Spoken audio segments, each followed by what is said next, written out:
दोस्तों, देश के अलग अलग हिस्सों से जिस तरह से मुसलमानों को टारगेट करने की खबरें निकलकर सामने आती हैं और उसके पीछे किनका आशीर्वाद प्राप्त होता है, कौन इनको संरक्षण देता है, ये तमाम तस्वीरें पहले भी निकलकर सामने आ चुकी है। लेकिन अब एक नया मसला निकलकर सामने आया है। अब देश के मुसलमानों को छोड़कर अब विदेशी मुसलमानों को निशाना बनाया जा रहा है। फ्रांस में इन दिनों प्रोटेस्ट चल रहा है, यह बात किसी से छिपी हुई नहीं है। लेकिन इन सब के बीच अब एक ट्वीट और एक वीडियो लगातार भारतीय जनता पार्टी, आरएसएस से जुड़े कार्यकर्ता, नेता, तमाम लोग कर रहे हैं और ये बता रहे हैं कि फ्रांस के ताजा हालात क्या है, इनसे सीख लीजिए। और उसका ताल्लुक बता रहे हैं हमारे देश से कि अगर यही हालात अगर फ्रांस में है जैसे, वैसे ही देश के अंदर हो जाएंगे अगर मुसलमानों को यहां से नहीं हटाया गया। यानी मुसलमान अगर यहां पर रहे तो इसी तरह के हालात हो जाएंगे, जिसने इंटरनेशनल फजीयत करानी शुरू कर दी है। लोग सवाल पूछने लगे हैं कि पहले यह बताइए कि यह वीडियो आपको मिला कहां से, यह वीडियो कहां का है, यह इनको पता नहीं है। इन्होंने किसी से मिला, यानी दिहाड़ी मजदूरों की तरह एक वीडियो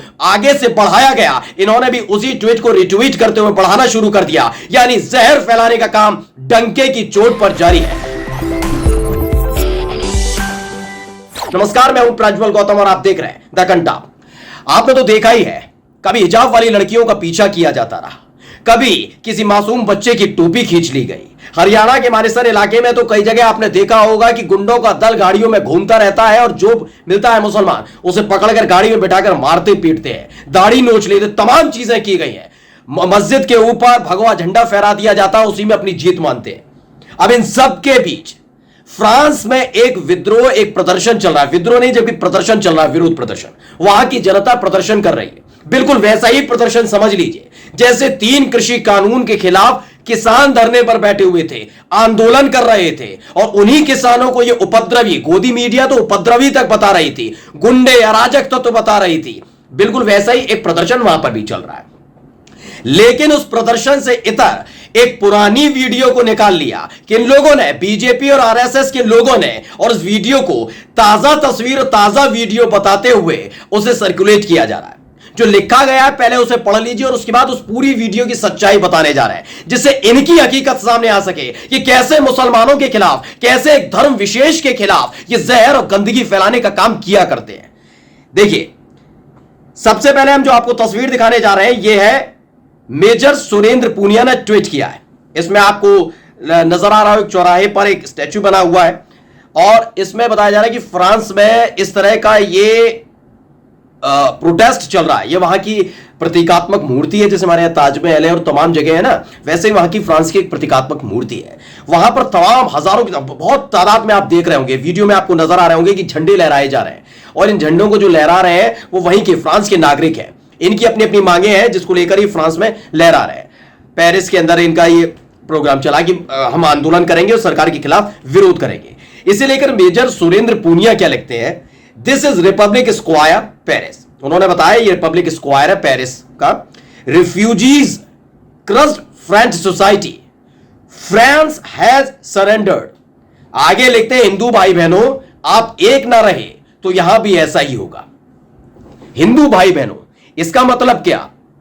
इसमें मुसलमान नहीं आते, हिंदुस्तानी नहीं, भारतीय नहीं, इन्होंने हिंदू भाई बहनों का है, यानी इसमें मुसलमान और ईसाई नहीं आते और ये उसी हिसाब से दूसरे संप्रदायों को भी अलग कर देते हैं। ठीक है, यानी आपने हिंदुओं के लिए कहा, ये मुसलमानों के खिलाफ साफ है।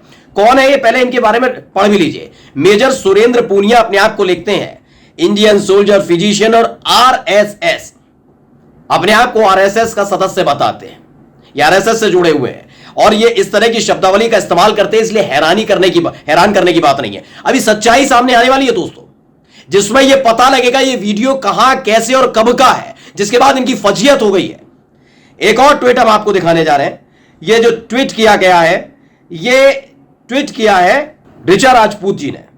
इन्होंने भी ट्वीट किया और उन्होंने ट्वीट करते हुए इसे लिखा है। ऋचा राजपूत लिखती हैं, फ्रांस को मिला सेक्युलरिज्म का सुंदर फल, दया, करुणा का फल, उदारता का फल। अति उदारता से राष्ट्र अपनी संस्कृति, अपनी पहचान को नष्ट कर देते हैं। यही फ्रांस के साथ हो रहा है। इसमें 2 तस्वीरें दिखाई हैं। पहली तस्वीर उसी प्रतिमा की दिखाई है जो खाली पड़ी हुई है, जिसमें बताया गया कि देन ऐसा, यानी पहले ऐसा और नाउ, मतलब अब ऐसा है। इसमें यह दिखाने की कोशिश लगातार की जा रही है। इसको लेकर मोहम्मद जुबैर हैं, उन्होंने जो ट्वीट किए, सब ट्वीट्स को लेकर उन्होंने यह बताने की कोशिश की कि भाई ये प्रोटेस्ट कब का है ये तो पता कर लेते। ये बात झूठ नहीं है कि ये पेरिस का नहीं है, ये बात सच है, लेकिन ये कब का है? ये तकरीबन 4 साल पहले का, यानी 2019 का है। मोहम्मद जुबैर लिखते हैं the protest was at place de la Republic in Paris 2019। 2019 में ये वहीं पर रिपब्लिक इन पेरिस में हुआ था। Protesters hold Algerian national flags during a rally against Algerian president's decision to stand for a 5th term in office।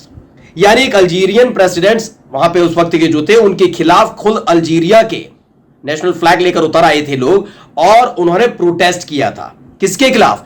Algeria के खिलाफ ये प्रोटेस्ट था। ये फ्रांस के खिलाफ, पेरिस के खिलाफ, वहां के लोगों के खिलाफ, वहां की सरकार के खिलाफ, वहां की नीतियों के खिलाफ नहीं था, बल्कि फ्रांस में अल्जीरिया के लोग रहते हैं, वहां प्रदर्शन किया गया था।